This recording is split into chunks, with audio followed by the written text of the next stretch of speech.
começando, segunda-feira, muito bom ter a sua companhia. Seja bem-vindo, seja bem-vinda ao programa Olhares, que hoje vai falar, entre outros assuntos, sobre consumo mais consciente. Uma pesquisa nacional indicou que os brasileiros pensam mais na hora de comprar. Estão pensando mais. Isso pode resultar em economia e facilidade para regularizar a situação de crédito, limpando o nome aí no comércio. Inclusive, gente, hoje começa um mutirão em Florianópolis e você vai saber como participar.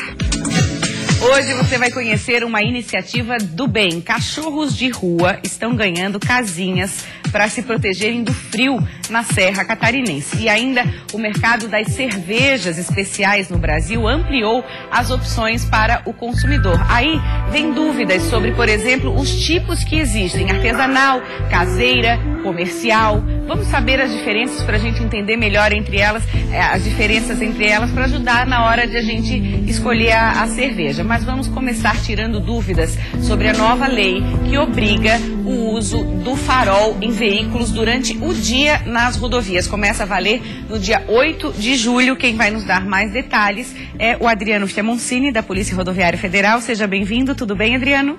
Tudo bem. Muita gente já está criando o hábito, pelo que você observou já, muita gente já está aderindo a essa questão de ligar o farol? Já nesse feriadão de Corpus Christi, na nossa operação que acabou ontem, já observamos que mais da metade dos veículos já estão circulando com o farol aceso de dia, mesmo antes de ser obrigatório. Obrigatória dia 8 de julho vai começar a valer, mas é interessante adquirir esse hábito antes, né? Isso é muito bom. A lei fala em rodovias, recomenda que se use farol aceso em qualquer lugar, nas ruas das cidades, nas avenidas, rodovias, porque o benefício do farol aceso, do veículo ser mais bem visto pelos outros motoristas, ele acontece em qualquer lugar. Não só ser visto por outro motorista, mas ser visto até pelos pedestres. Sabe? Essa é a grande vantagem, então, de uma lei como essa, ter mais visibilidade, consequentemente, diminuir os acidentes? É um princípio da direção defensiva, ver e ser visto. Ser visto por quem? Pelos outros motoristas e também pelos pedestres. Aqui na BR-101, o tipo de acidente muito comum é o atropelamento. Pessoas idosas têm mais dificuldade tanto de atravessar a rodovia quanto de enxergar o veículo. Às vezes o farol aceso pode fazer a diferença para esse idoso. Já em rodovias simples, comuns no interior, ela vai evitar a colisão frontal, que é o tipo de acidente quando o cidadão abre para ultrapassar na contramão, e se ele ver, já no sentido contrário, um veículo com farol aceso, vai ficar muito mais fácil para ele perceber o veículo, saber a que distância que ele está, a que velocidade que ele está, e calcular se a manobra é segura ou não. É um hábito que a gente adquiriu com a história do uso obrigatório do cinto de segurança, né? Hoje a gente já entra no carro, já fica no automático mesmo, a gente já coloca o cinto. E isso você recomenda que as pessoas já comecem também a ter essa questão. Botou o cinto, liga o farol, a luz baixa, né? E vai, assim é mais fácil. Exato, a gente recomenda que a pessoa ligue o carro na garagem de casa e já acenda o farol. E já circule com ele aceso o tempo todo, não importa se é rua, rodovia, avenida, BR, estadual, federal. Isso vai trazer muita segurança e vai se tornar um hábito, e futuramente as fábricas dos veículos já vão trazer o veículo de fábrica, já com o dispositivo que ligou o carro, o farol já se acende sozinho, e desligou, ele já se desliga. Essa coisa de desligar é importante, não pode esquecer de desligar também, porque pode dar problema de bateria. Tem carros que já avisam, né? A maioria avisa, dá um sinal sonoro, alguns mais antigos ainda não, é importante ficar atento. Você falou na Operação Corpus Christi, que terminou ontem, infelizmente aquela notícia que a gente não gosta de dar, mas ainda imprudência, ainda muitas mortes, né, Adriano? Ainda, infelizmente. Em se falando de mortes, houve um aumento em relação a Corpus Christi do ano passado. De 8 mortes, esse ano registramos 13. O número de acidentes caiu, 29%. O número de feridos caiu também, 7%. Mas o número que mais impacta a sociedade, as pessoas, é o número de mortes, aumentou. Analisando essas 13 mortes, chegamos a algumas conclusões. Dessas 13 mortes, 7 foram em saída de pista. Aqui na BR-101, rodovia duplicada, alta velocidade. Ou seja, talvez o excesso de velocidade tenha sido a causa desses acidentes, é importante analisar caso a caso, mas geralmente é excesso de velocidade. Tivemos 3 casos de colisão transversal, quando o veículo tentou cruzar a pista e não conseguiu, foi colhido por alguém que já estava na pista principal. Também é uma falta de atenção da pessoa, que se ela tivesse olhado um pouquinho mais, talvez esse acidente não teria acontecido. Quando se fala em falta de atenção, me faz lembrar a questão do manuseio do aparelho do telefone celular, né? Por mais que existam campanhas mostrando o perigo de dirigir manuseando, não é nem falando, né? É manusear, mas eu não dirijo falando, não, mas está ali manuseando, mandando mensagem, por exemplo, né? Tá se distraindo. Isso vai ter uma mudança, vai passar de infração média para infração grave, e eu queria que você comentasse a respeito, porque é muito comum no trânsito mesmo, a gente olha para o lado, está ali a pessoa manuseando o aparelho celular. Falar ao celular já é ruim, já é grave. Manusear, teclar o celular, dirigindo ao mesmo tempo, é muito pior. Já vi estudos que equiparam isso a um cidadão embriagado. Alguém sóbrio digitando no celular. O risco seria praticamente o mesmo. Em novembro, houve uma lei em que vai aumentar os valores a partir de novembro, cerca de 50%. Os valores das multas. Os valores de todas as multas em geral. Essa multa especificamente de manusear o celular, entrou esse verbo manusear, porque o CTB antes só falava em falar ao celular, agora se adaptando aos novos tempos de WhatsApp e outros aplicativos, manusear, teclar no celular. De média passou para grave a multa, porque é uma situação cada vez mais comum. Basta andar no trânsito do dia a dia, olhar para o carro do lado, quase sempre tem alguém de cabeça baixa olhando para a telinha do celular. Então, além de ficar mais cara, vai ficar mais grave, é isso? As duas coisas, exatamente. E aquela história de que a educação muitas vezes é no bolso, né, Adriano? Infelizmente tem pessoas que só funciona assim. Por mais que a gente eduque, educação nas autoescolas, a PRF tem um trabalho educacional, a PM, tem pessoas que só sentindo no bolso é que elas acabam aprendendo, infelizmente. Ok, quero agradecer muito a sua presença aqui e uma ótima semana. Ok, obrigado. Agora um recadinho para moradores de Joinville e região, especialmente aqueles que gostam de música clássica. A Fundação Cultural de Joinville abriu o processo de seleção de 38 músicos bolsistas que irão compor a orquestra Cidade de Joinville. As inscrições são gratuitas e devem ser feitas até o próximo dia 8 de julho. O resultado da seleção deve ser divulgado no dia 26 de julho no site da Fundação Cultural.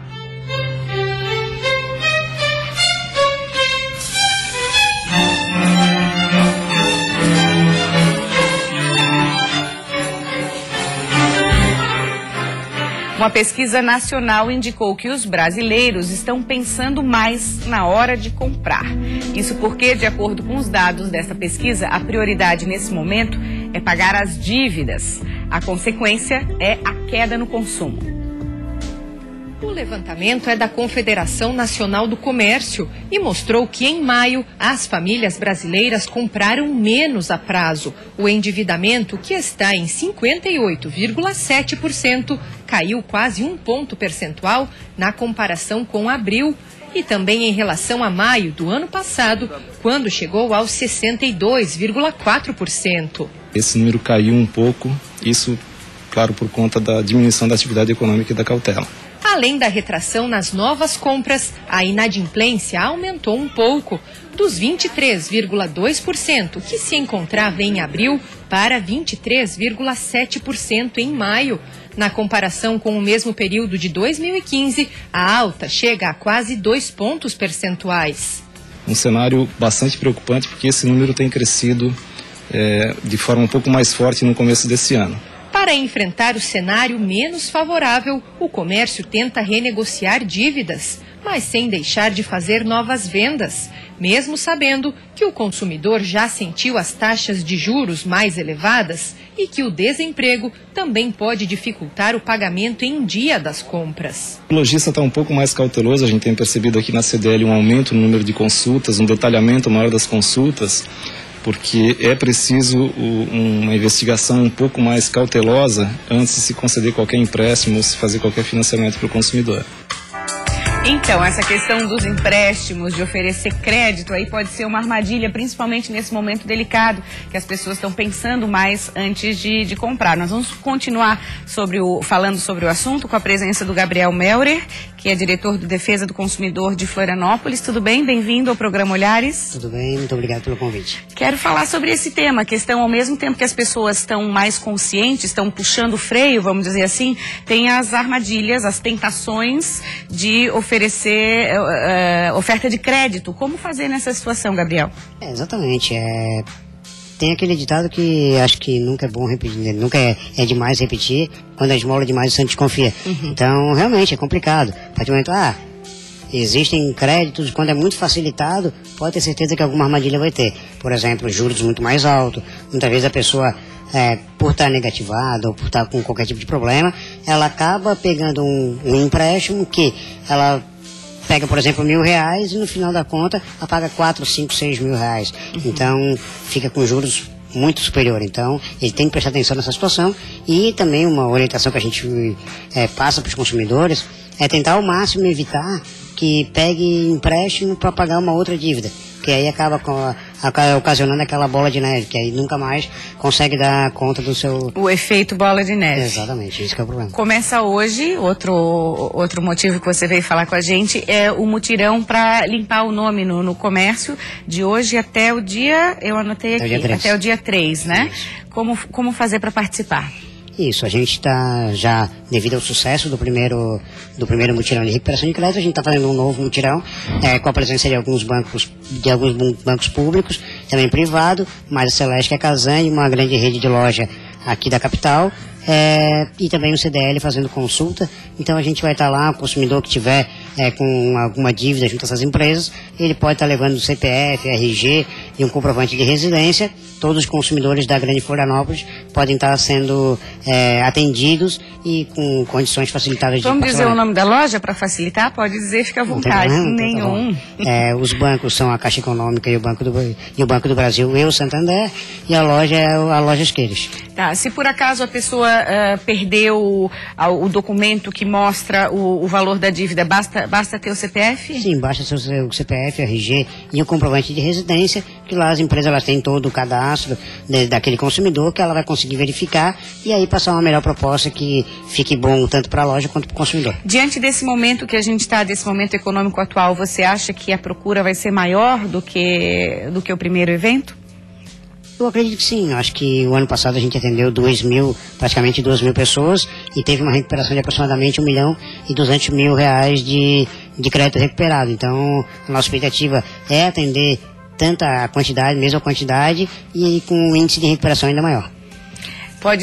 Vai ser oferecido algum tipo de desconto para quem quiser quitar as dívidas? Exatamente, isso aí vai depender de cada caso, mas segundo os parceiros, eles vão estar sim concedendo desconto para quem quiser pagar à vista ou parcelando em condições facilitadas. Então vai depender da negociação. Acho que vai ser uma oportunidade ímpar aí para o consumidor que quiser regularizar aí. Já está chegando no Dia dos Pais, chegando daqui a pouco no Dia das Crianças, então já para ele regularizar e já conseguir voltar ao mercado de consumo. Tá certo. No Largo da Alfândega, quem quiser participar, das 9 da manhã até às 5 horas da tarde. Tem uma pesquisa também, Gabriel, que a gente acabou vendo nos sites aí, que as mulheres se endividam mais que os homens. Um placar aí de 51% a 44%. Como é que essa questão do comportamento das mulheres, você vê também uma necessidade que também estão puxando mais esse freio?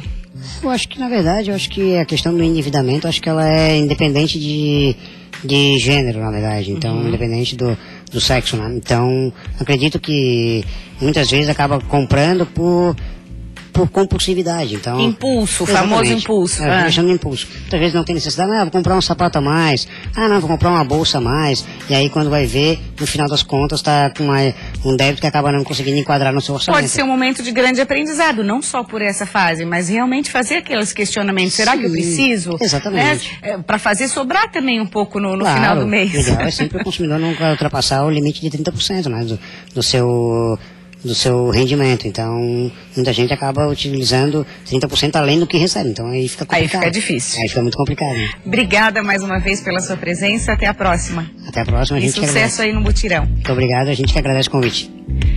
Vocês lembram da Jennifer, gente? Da Jennifer e do Rafael? Aqueles noivos que vieram no programa na semana passada?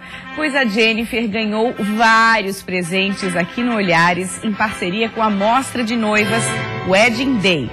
Entre os presentes, o vestido de noiva, cabelo, maquiagem e o bolo para o grande dia. O casamento foi no sábado, dia 28, e ela gravou um depoimento pra gente. Olha só. Oi, programa Olhares, estou aqui eu, Jennifer, ganhadora do vestido, do cabelo, da maquiagem. Vim aqui falar para vocês muito obrigada a Maria Paula, a Mari Ferraz, e estou muito feliz curtindo a nossa festa. Beijo, programa Olhares!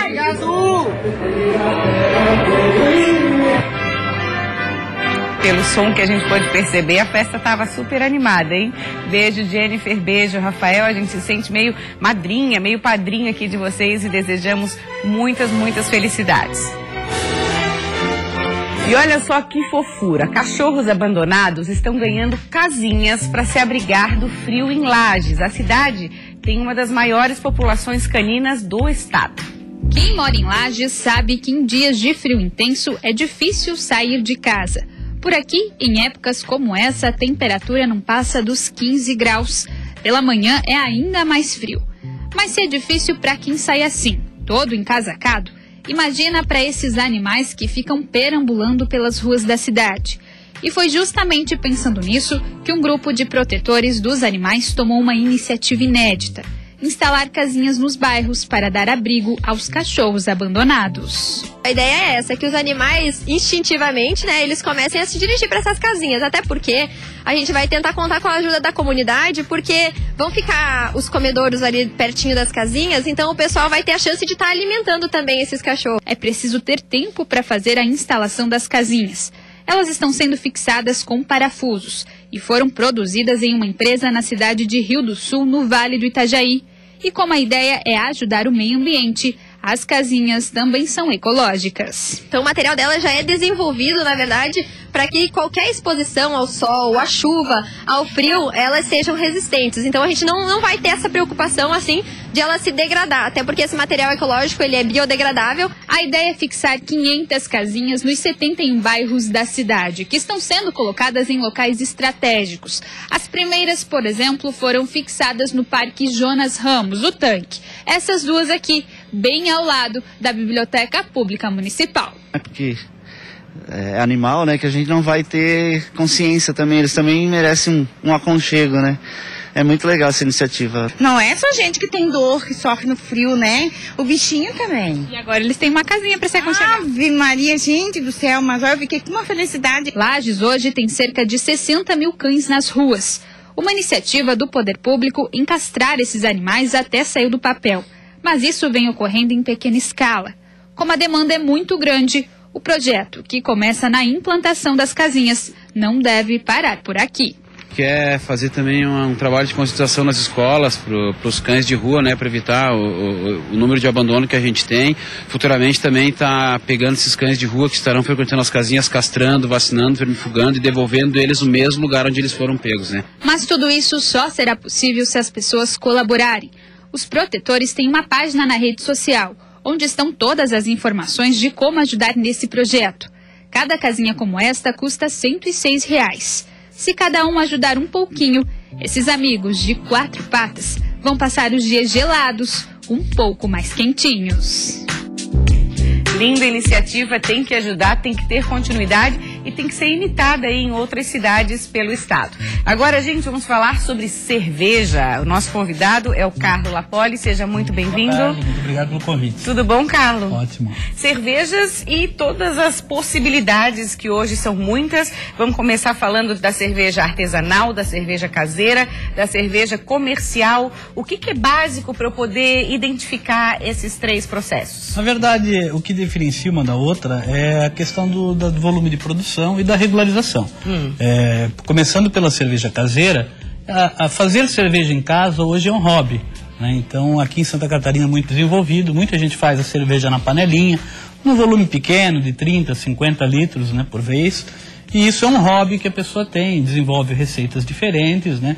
Acaba envasando, colocando em garrafas, mas essa cerveja não é apta a ser comercializada. Tá, então a caseira, como o próprio nome diz, é feita em casa, numa quantidade menor. Para consumo próprio. Consumo próprio ou para dar de presente para os amigos. Exato. Ela não pode ser comercializada. Dessa aqui, né? Ah, não pode ser comercializada. Essa aqui, e sai cada receita interessante, diferente, né? Eu acho que é o celeiro de criatividade. Assim, E essa aqui qual que é, por exemplo? Essa é uma Belgian Double com 9% de graduação alcoólica, de um cervejeiro caseiro, Julimar.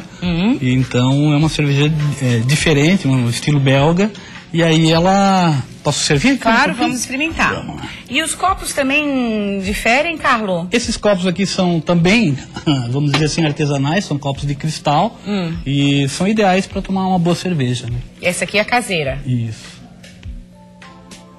Que tem o que mais pronunciado assim? Ela tem um aroma da levedura, um pouco de caramelo no seu sabor, no seu aroma. Então é uma cerveja no estilo belga, mas de inverno até, uma cerveja mais pesada, né? Sim. É um pouco mais alcoólica, né? Então você toma uma quantidade bem menor do que tomaria uma cerveja comercial mais leve. Né? E isso qualquer um pode produzir em casa? Qualquer um. Tem um conhecimento básico? Isso aí com cerca de R$1.000 em equipamentos, panela, fogareiro, você já começa a produzir em casa. E aí faz algum tipo de curso? Como é que é o perfil dessas pessoas? Existe uma associação de cervejeiros caseiros, muito desenvolvida aqui em Santa Catarina, que é a Serva, e ela regularmente promove oficinas, e também existem algumas escolas, alguns cursos que são dados para formar o cervejeiro caseiro. Acho que com um dia de curso ele já começa a iniciar a produção caseira de cerveja. Tem aquela questão do orgulho, fui eu que fiz, né? Ah, sim, com certeza. É quase que um filho, né? Cervejeiro. E vai aprimorando, vai fazendo aí as experiências. Com o passar do tempo, com mais cervejas sendo produzidas, a gente vai aprendendo também a fazer cervejas melhores. Tá, a comercial, a gente já sabe, são as que são encontradas. A comercial, aí, né? então, ela é feita em grande escala. Se aqui a gente está falando em 30, 50 litros, comercial, numa fábrica de uma grande cervejaria, vai se fazer 30 milhões de litros por mês. Né? Então é um volume, uma escala muito maior. E um diferencial é que você acaba colocando cereais não maltados, como milho, xarope de milho, arroz, para baratear o custo, né? Então ela é em detrimento do sabor. Então são cervejas mais leves, que tem que ser tomadas bem geladas, senão ela acaba não tendo muito sabor agradável. Falando em sabor, falando em qualidade, aí seria mais para artesanal? A artesanal, então, ela está no meio termo. Ela é uma cerveja legalizada, a gente passa por um processo de inspeção do Ministério da Agricultura. O mesmo fiscal que vai numa grande fábrica, ele vai numa fábrica de cerveja artesanal, são os mesmos requisitos, praticamente a mesma tributação, né? Então pagamos os impostos, que são altos, e aí a nossa escala de produção aí na faixa de 30 a 100 mil litros por mês, dependendo da fábrica de cerveja artesanal. E aí também existe uma associação em Santa Catarina. Sim, hoje quantos membros? Isso, hoje eu sou presidente da associação, nós temos em torno de 27 associados. Podem ser associados não só os fabricantes de cerveja, mas as cervejarias ciganas, distribuidores, fornecedores de matéria-prima, toda a cadeia da cerveja artesanal. O que são as cervejarias ciganas? São cervejarias que não têm fábrica e elas produzem numa fábrica terceirizada. Ah, então, entendi. Isso. Então ela acaba administrando a marca, faz a receita e contrata uma cervejaria artesanal também para fazer a sua cerveja. Você falou na questão dos impostos, né, que a carga é bastante pesada. Para produzir artesanalmente, é praticamente o mesmo imposto em termos percentuais, sim. Comercial? Em termos absolutos, nós pagamos muito mais impostos. Infelizmente, com a produção muito menor, nossa escala sendo menor, acabamos tendo um custo mais elevado por litro, né? E aí por isso que o preço da cerveja artesanal é tão caro, né? Você tem um custo grande fixo e uma produção relativamente pequena e uma carga tributária bastante alta. E falando em termos de mercado, consumidor, os consumidores estão prestando mais atenção nos rótulos artesanais, na sua opinião? Dizem que quem prova artesanal dificilmente vai voltar para comercial. Eu acho que assim, o nosso grande trunfo hoje é o consumidor, né? Então, não só na cerveja, eu acredito que nos demais produtos a gente vê uma busca por sabores, por produção local, né, por ter uma melhor qualidade do produto que se consome. Então a cerveja artesanal, o consumidor hoje é a grande estrela, porque ele está buscando cerveja, podendo provar diversos sabores novos que ele não conhecia numa cerveja comercial, que é tudo muito parecido, e aqui você tem uma gama de sabores e ele está se encantando com isso e consumindo. Acho que o catarinense, ele já está quase que no estereótipo dele de consumir cerveja artesanal. Talvez a gente não tenha essa estatística muito bem certa, mas eu acredito que seja um dos estados que mais consuma cerveja artesanal. Que bacana. Quero agradecer a sua presença, trazer esse assunto, tirar tantas dúvidas. Muito obrigada. Eu que agradeço. Até a próxima. E é sempre importante lembrar, né, pessoal, beber com moderação e, se beber, não dirija. Pessoal, mais um recadinho antes de encerrar. Amanhã a gente começa uma série especial aqui no Olhares. Vamos falar sobre manias, hábitos e compulsão. O que leva a pessoa a adquirir hábitos? Quando saber que alguns hábitos são prejudiciais? Existe diferença entre mania e compulsão? Como saber e ficar em alerta para não comprometer nossa qualidade de vida? De que forma que nós podemos controlar essas compulsões, nossos impulsos? Depoimentos de pessoas que passam por isso, conversas com especialistas no estúdio em uma semana de muita informação e esclarecimento para você. E a gente aproveita para perguntar, se você tem alguma história aí sobre esse tema ou quer fazer perguntas, envie para o nosso e-mail, olhares@bandsc.com.br, olhares@bandsc.com.br. A gente adora quando você participa. Muito obrigada pela companhia. A gente vai ficando por aqui. Amanhã tem mais Olhares. A gente encerra o programa dessa segunda com imagens de surf. A terceira etapa do circuito Surf Talentos Oceano 2016 agitou Balneário Camboriú neste final de semana. A nata da nova geração do surf catarinense deu um show sobre as ondas da Praia Central. Sobre as ondas. Vem aí Nader Kalil com o repórter Band. Amanhã a gente está de volta a partir da 1 da tarde. Beijo, até lá.